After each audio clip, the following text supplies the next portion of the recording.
नमस्कार बंधुरा cook with Ramen चैनेले आपनादेरके स्वागत जानाई। आशा करी आपनारा सबाई खूब भालो आछेन। आमी रमेन और आज आमी बानाबो एकटी दारुण सुंदर मिष्टि रेसिपि। बंधुरा आमरा किन्तु सबाई बाड़ीते कमला लेबू खेये थाकी, ताई कमला लेबुर खोसा फेले ना दिए बाड़ीतेई एकदम खूब सहजे बानिये निन कमला लेबुर कैंडी। सुंदर এই রেসিপিটা দেখার জন্য ভিডিওটি একদম স্কিপ না করে একদম শেষ পর্যন্ত দেখতে থাকুন। আমি এখানে 10টা মিডিয়াম সাইজের কমলা লেবু ভালো করে পরিষ্কার করে নিয়েছি। আপনারা চাইলে 5টা 10টা কিংবা আপনাদের ইচ্ছা মতো লেবু নিতে পারেন। এবার আমি একটা পিলার দিয়ে লেবুগুলোর উপরের খোসাগুলো খুব ভালো করে ছাড়িয়ে নেব, না হলে লেবুর এই উপরের খোসাটা খুব তেতো হয়।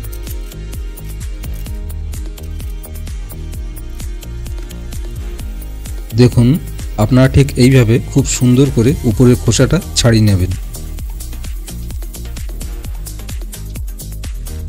এবার একটা ছুরি দিয়ে লেবুর দুই দিকে কেটে নিয়ে ঠিক এইভাবে খোসাগুলো কেটে কেটে ছাড়িয়ে নেব।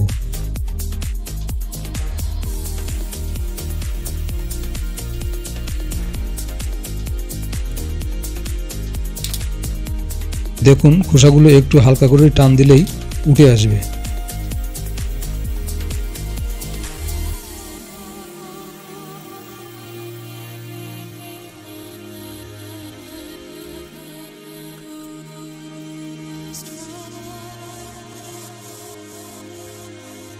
এবার খোসাগুলোকে সাইজ মতো করে একটা একটা করে কেটে নেব।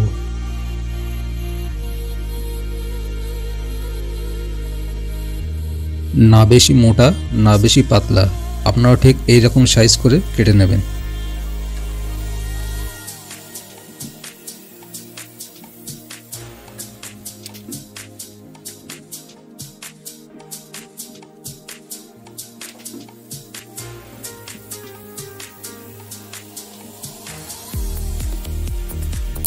তারপর একটা প্যানে জল বসিয়ে দেব, আর জলটা একটু গরম হলে জলের মধ্যে লেবুর খোসাগুলো দিয়ে দেব।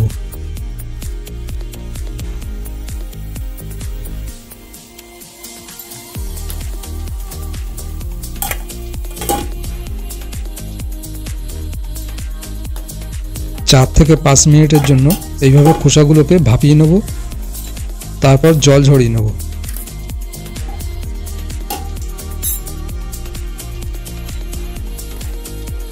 এবার গ্যাসে আবার প্যান বসিয়ে দেবো এবং তাতে দেবো 1 থেকে 1.5 কাপ কমলা লেবুর রস, আর সঙ্গে দেবো ভাপিয়ে নেওয়া লেবুর খোসাগুলো।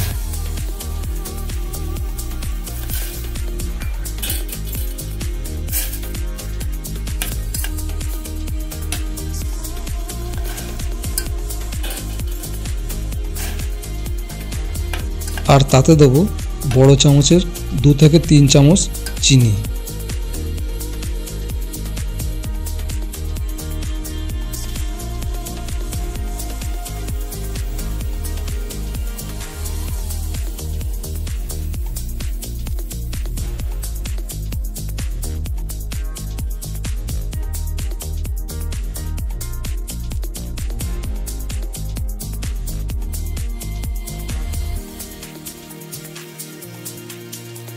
কমলা লেবুর রস আর চিনির মিশ্রণের মধ্যে 8 থেকে 10 মিনিট পর যখন রসটা শুকিয়ে একদম 1 থেকে 2 চামচ হয়ে যাবে তখন নামিয়ে নেব।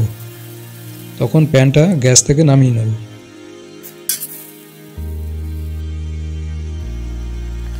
এবার খোসাগুলো ঠান্ডা হলে তারপর একটা একটা করে তুলে নিয়ে একটা প্লেটের উপর শুকানোর জন্য নিয়ে নেব। আপনারা ঘরের মধ্যে রেখেও হাওয়াতে শুকিয়ে নিতে পারেন, অথবা 2 থেকে 3 ঘন্টার জন্য রোদ্রে দিয়ে শুকিয়ে নিতে পারেন। খুব বেশি একদম কড়া করে শুকানোর দরকার নেই।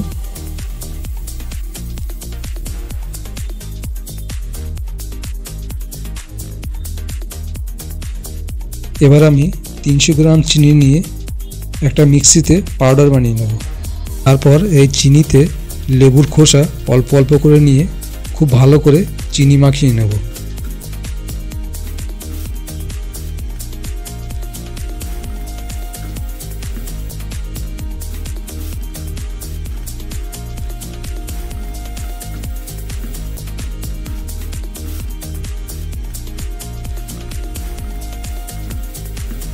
এবার তৈরি হয়ে গেল কমলা লেবুর ক্যান্ডি। দেখুন কত সুন্দর হয়েছে। ভিডিওটি কেমন লাগলো তা অবশ্যই জানাবেন। আজ তবে এখানে শেষ করছি। দেখা হবে নেক্সট ভিডিওতে। সবাই খুব ভালো থাকবেন।